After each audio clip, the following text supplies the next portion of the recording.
Hello everyone, SpaceVector here. In today's video, I'm going to be speculating on the upcoming Nintendo Direct for Zelda Tears of the Kingdom. Our three main topics for today will be speculation on what could be shown at the Nintendo Direct, a mod for Breath of the Wild called Second Wind, and possible DLC that could be added later on down the road for Tears of the Kingdom.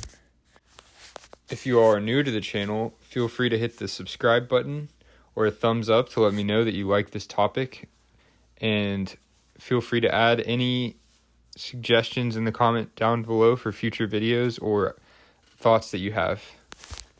Okay, so let's get started with what could possibly be shown at the Nintendo Direct. So what we know so far is that they're going to show about 10 minutes of gameplay. In my opinion, they're going to focus on new mechanics, some of the areas that are new, as well as menu changes. As far as mechanics go, we've had several Switch releases since Breath of the Wild that have improved on movement and what the Switch is capable of. As we know, Breath of the Wild was a port from the Wii U, and so there were limitations as far as what could be done. Take, for instance, the most recent Zelda game that we got, which was the port from the Wii U of Skyward Sword. They actually were able to take motion controls and convert them into several different options for gameplay mechanics. I don't think necessarily that they would introduce motion controls for swordplay here, but I do imagine that we'll see some new fighting mechanics that will add on to what Breath of the Wild had.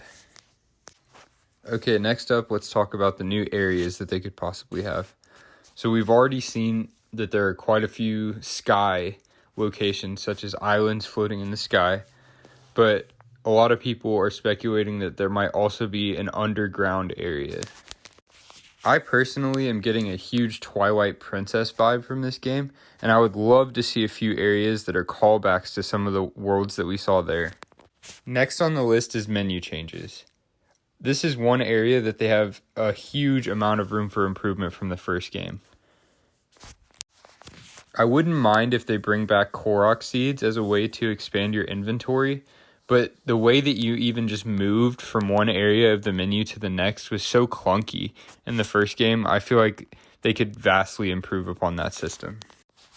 Okay, next up, we're going to talk about the Second Wind mod for Zelda Breath of the Wild on the Cemu emulator for the Wii U. I recently set up and installed this version of the game, and I can tell you it is very impressive so far. It seems like the creator really went the extra mile in changing dialogue details, parts of the world. A lot of the assets have been upgraded, and it's so far just incredibly impressive. I'll leave a link to the instructions on how to set that up down in the description. Since that game is on the Wii U, I do think it will be a while before we start seeing mods for Tears of the Kingdom, and so it does bring up the question of whether Nintendo will be adding additional content down the road. Another thing to consider is that we did get Hyrule Warriors Age of Calamity between Breath of the Wild and Tears of the Kingdom. So it does make you wonder if they will introduce some element, perhaps in DLC, that would allow some kind of mini game or gameplay that's a call out to that game. Another idea would be adding other playable characters in DLC. So maybe you could play as the Guardians later, or Zelda, or the King. Overall, I'm incredibly excited for this game, and I can't wait to see what surprises they throw at us today. Are they going to bring Midna back?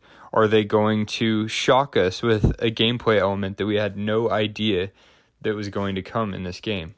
Whatever it is, I can't wait to experience it. Please let me know what you all are most excited for in the comments, and have a great day.